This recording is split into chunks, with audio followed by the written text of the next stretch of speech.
Question is that the motion be agreed to, but before I call the next speaker, in accordance with a determination of the Business Committee, this debate is interrupted and I call Sue Bradford to make her valedictory statement. Sue Bradford. Thank you, Mr Speaker. Kia ora koutou, e mihi nui ana au kia koutou, i ngā iwi tātou katoa o tēnei wāhi e te whare paramata. Tēnā koutou katoa. It is 10 years minus a month since I first entered this place. This is a short time compared to the contribution of lifers like Helen Clark and Michael Cullen, whose valedictories we heard so recently. Little did I realise then that I'd be next. But although 10 years isn't much compared to many who serve this House, it is long enough in the scale of a lifetime. And over the 4 months following my loss of the Green co-leadership election in May, it became clear to me that my heart was no longer really in this job and that it was time for me to move on, despite the fact that so much remains to be done. I never expected to become an MP. Some of you may remember the run-up to the 99 election when Nandor Tansosh and I were on the receiving end of some fairly vicious attacks. I will never forget Helen Clark standing up publicly for me at that time in the media, nor the Green Party for having the courage to support both Nandor and I into high places on the party list, despite our backgrounds in radical and street politics and lots of criminal convictions in my case. I won't speak for Nandor. I tried to repay the confidence shown by my party by doing the best job I could every day of my time here, even in the period since I lost a portion of my usually innate hope and enthusiasm earlier this year. I know it is an enormous privilege to be elected as a Member of Parliament and to be paid a high salary to represent the parties and voters that put us here. I have always taken this very seriously, remaining acutely aware that so many hundreds of thousands of people in this country are living on wages or benefits way below what it costs to maintain even a remotely quality standard of living. Every time MPs' salaries have been lifted, it has been deeply embarrassing that there isn't a mechanism whereby, for example, our pay could only go up if the minimum wage was to be lifted to certain levels at the same time. So we all have... Kia ora.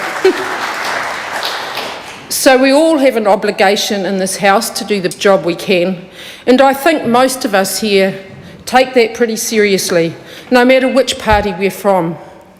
It continues to sadden me that so many people, particularly in that world out there of the blogs and the talkback, so casually dismiss we New Zealand MPs as corrupt or lazy or incompetent or all those things simultaneously.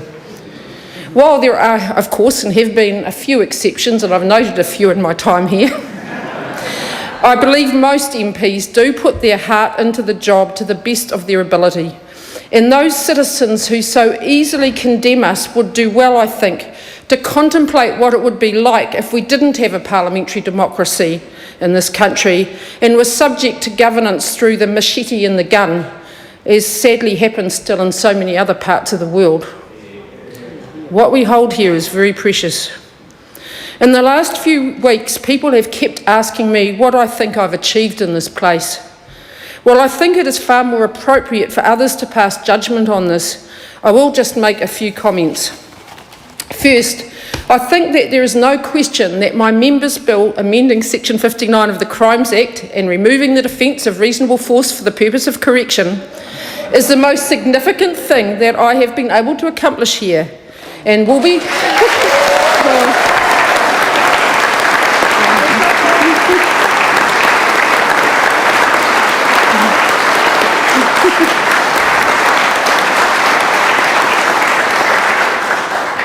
Oh, thank you.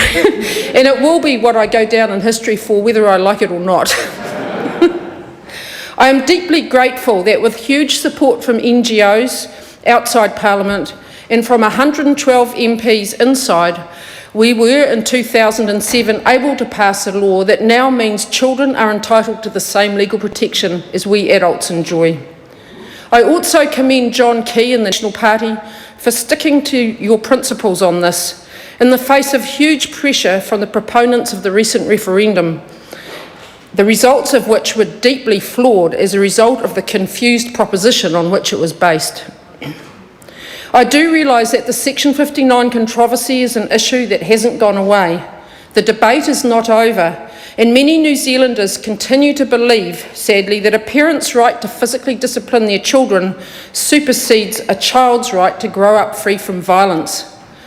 However, it is my firm belief, and research is beginning to demonstrate this, that ever since the child discipline debate began seriously, there has been a steady and growing change in thinking on this issue, with more and more people coming to believe that bringing up children without violence is better, not just for the children and babies involved, but also for families, communities, and society as a whole.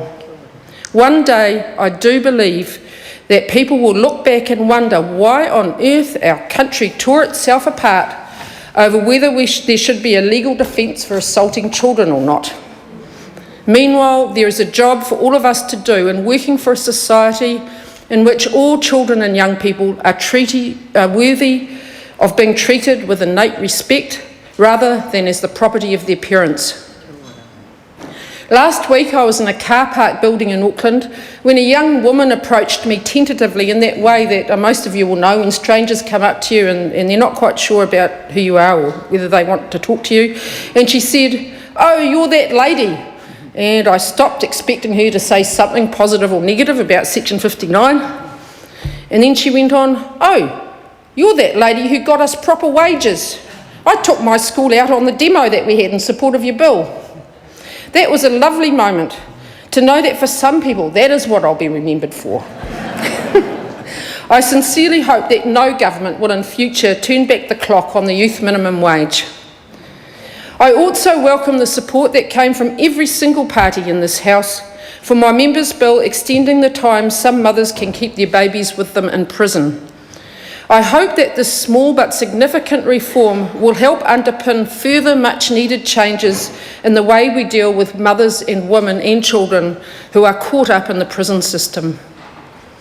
I had a brief brush with government too in my one-term tenure as spokesperson on Buy Kiwi Made.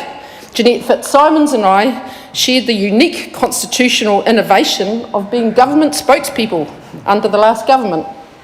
While of course the experience didn't come near to the genuine participation in Cabinet to which both of us aspired, I learnt a little more of the inner workings of government.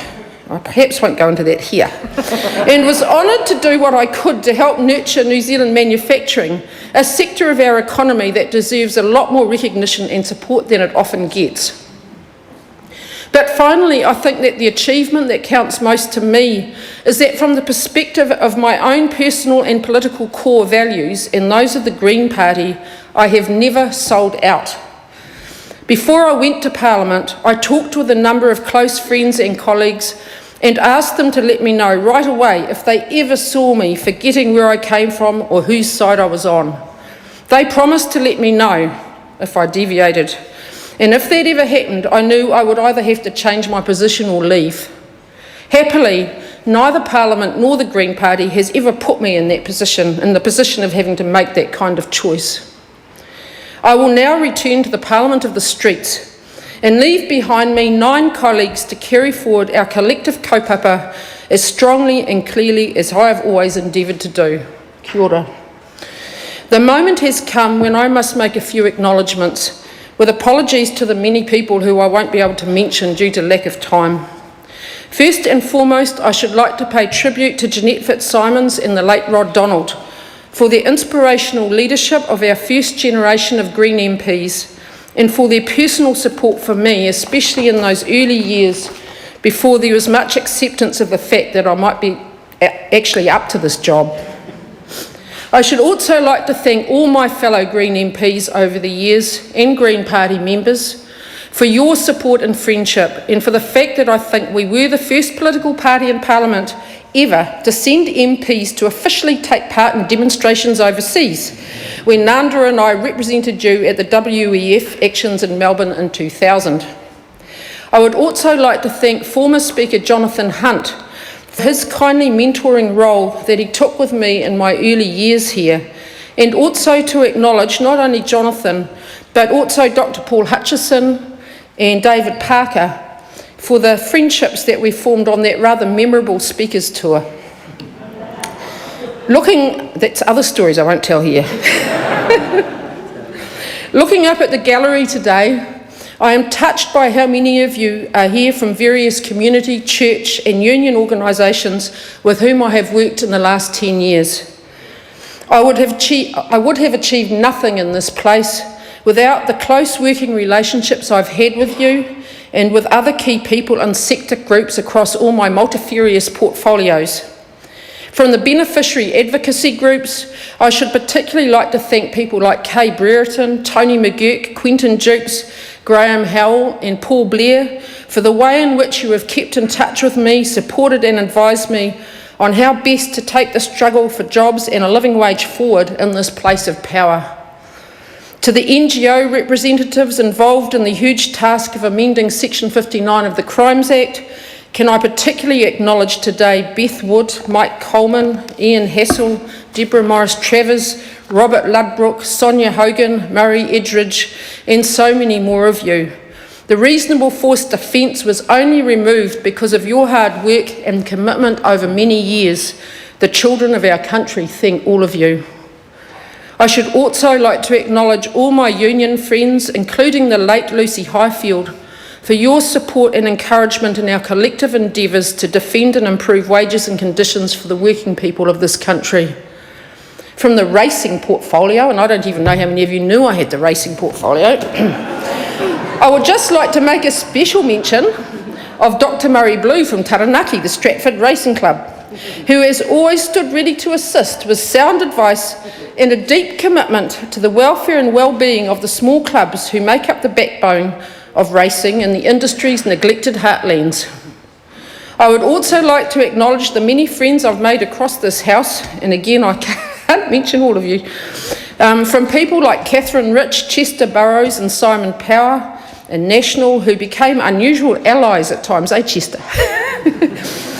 To the many Labour Party people, there's so many of you, I can't name you, the Māori Party friends, and even other parties like ACT, with some of whose members I hope genuine friendships will continue long after I leave this place.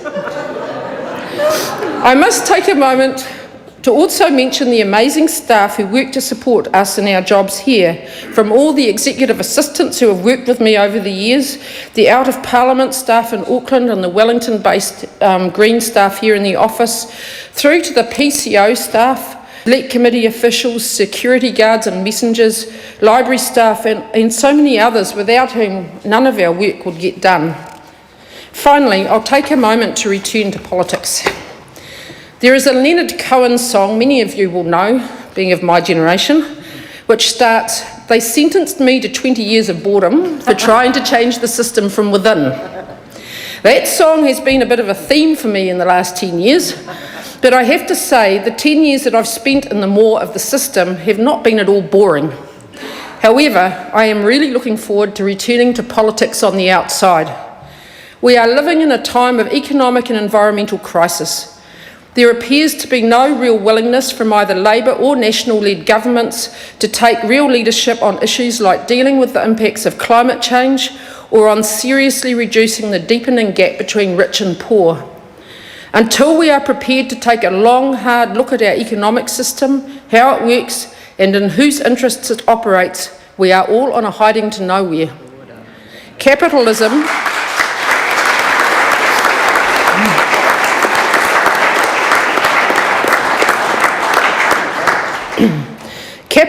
is not providing the answers we need to find a way forward.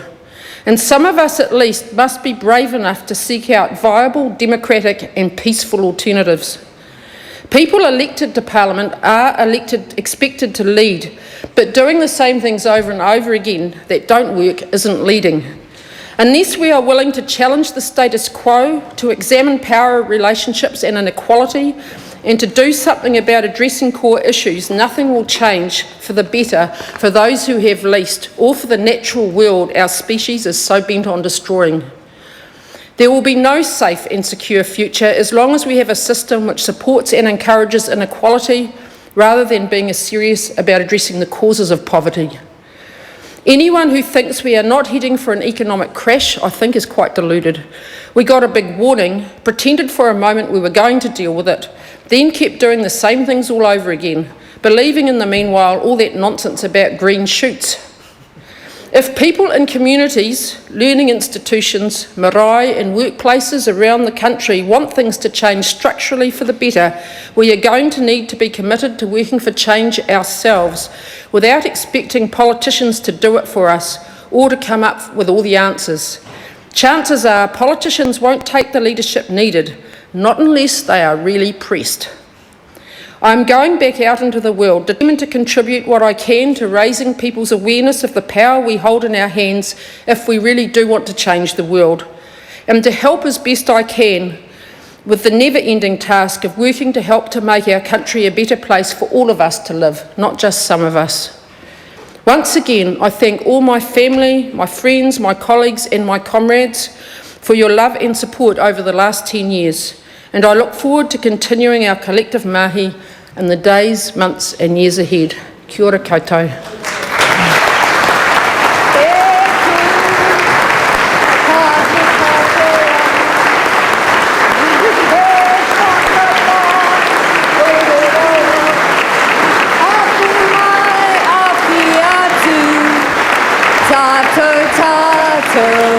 We're going to sing this again. E tu ka hikatea, he whakapai ururoa, awhi mai, awhi atu, tātou tātou e, tātou tātou e. Kia ora, kia ora.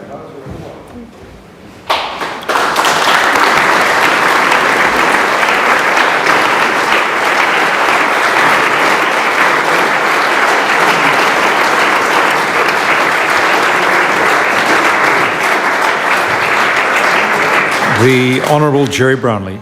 Mr Speaker, we're about 2 minutes to the dinner break. The House is clearly a little distracted from its current business, so I accordingly seek leave for us to lift the House for the dinner break at this point. Is there any objection to that course of action being followed? There is no objection. The interrupted debate on the question that the Settlement Systems Futures and Emission Units Bill will resume at 7 p.m. The House is suspended for the dinner break.